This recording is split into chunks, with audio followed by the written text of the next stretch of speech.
Perkenalkan, seorang anak laki-laki ini bernama Toco. Ia merupakan salah satu siswa di sekolah menengah ke atas 15 Surakarta.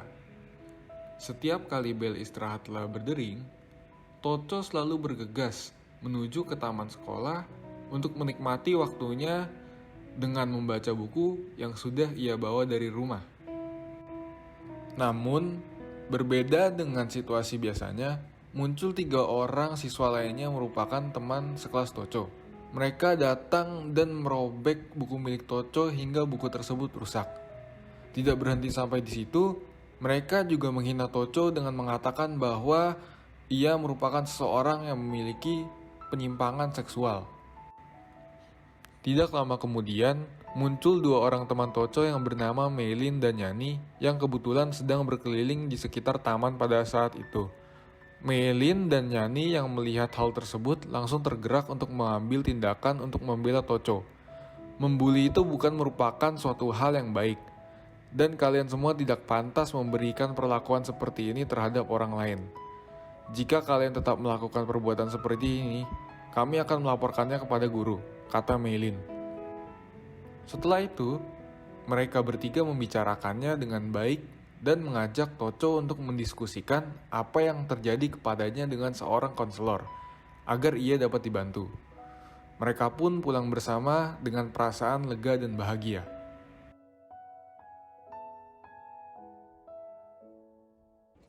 Cerita singkat tentang kasus bullying ini terinspirasi dari seorang tokoh bernama Munir Said Talib yang merupakan pejuang hak asasi manusia yang mampu membela para kaum tertindas melalui kegerakan-kegerakan yang ia lakukan. Ia mampu menjadi seorang aktivis yang mengurangi tindakan kasus pelanggaran terhadap hak asasi manusia.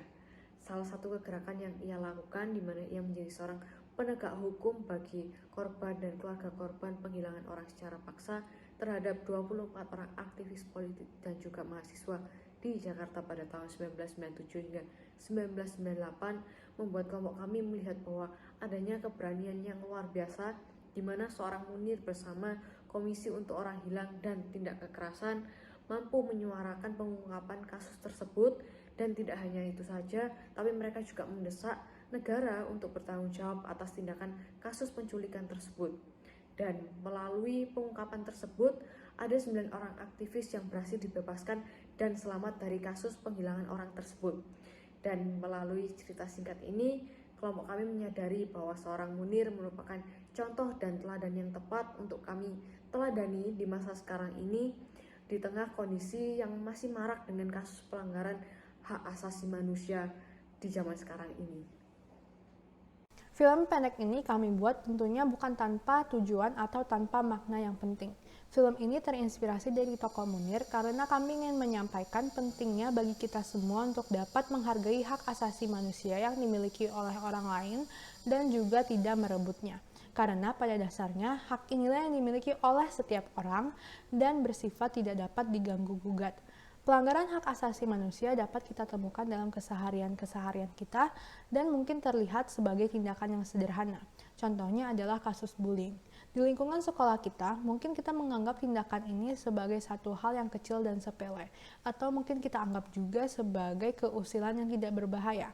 Tetapi perlu kita ingat bahwa tindakan-tindakan yang melanggar hak asasi manusia yang besar dimulai dari tindakan-tindakan kecil. Nah, alangkah baiknya jika kita semua bisa menghargai hak asasi orang lain dan juga membela para kaum-kaum yang tertindas di luar sana yang mungkin tidak bisa melawan orang yang menindas mereka karena tidak memiliki keberanian yang cukup atau tidak memiliki kuasa serta kesempatan dalam melakukan hal tersebut. Hingga akhirnya mereka jadinya pasrah dengan keadaan mereka. Membantu menyuarakan suara untuk membela kaum tertindas atau membelanya secara hukum tentu akan sangat membantu bagi orang tersebut karena memang tidak semua orang diciptakan untuk memiliki keberanian yang cukup untuk menentang suatu hal meski mereka mengetahui bahwa hal itu adalah salah.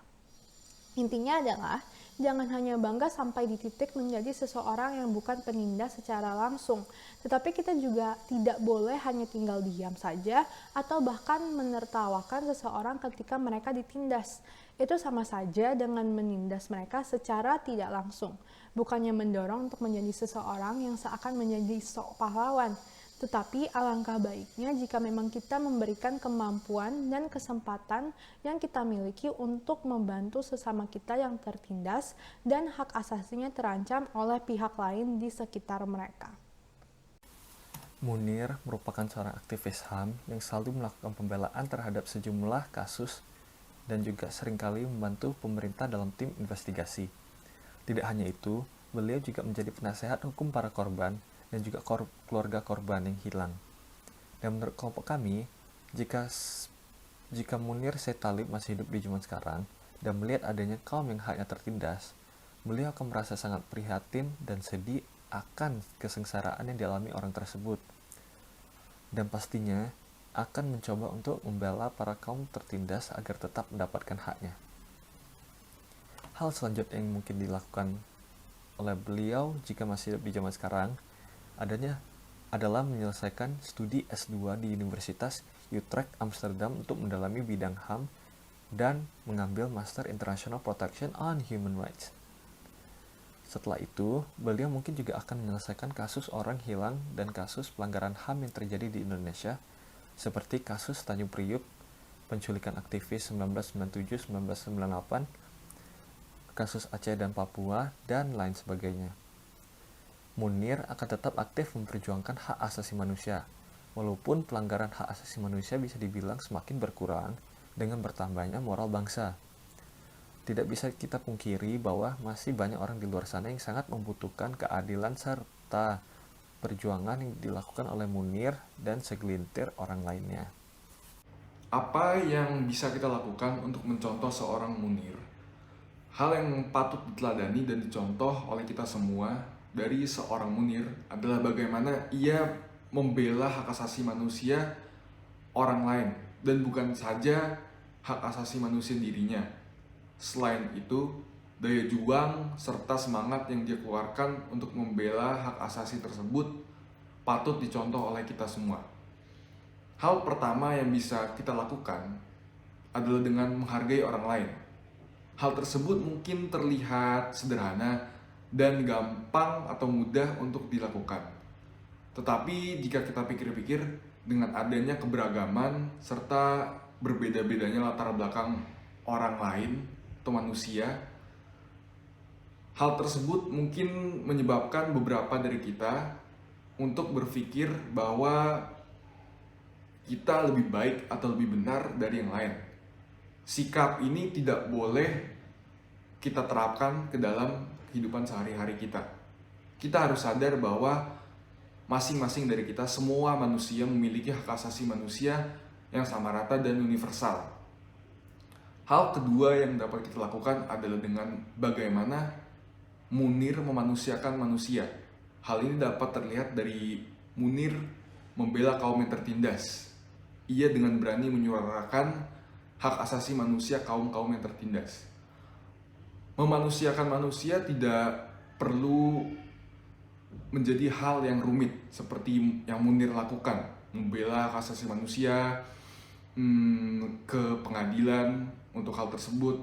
Kita bisa mulai dengan memperlakukan semua orang dengan sama rata, tidak peduli apa pekerjaan mereka, ras mereka, status sosial mereka.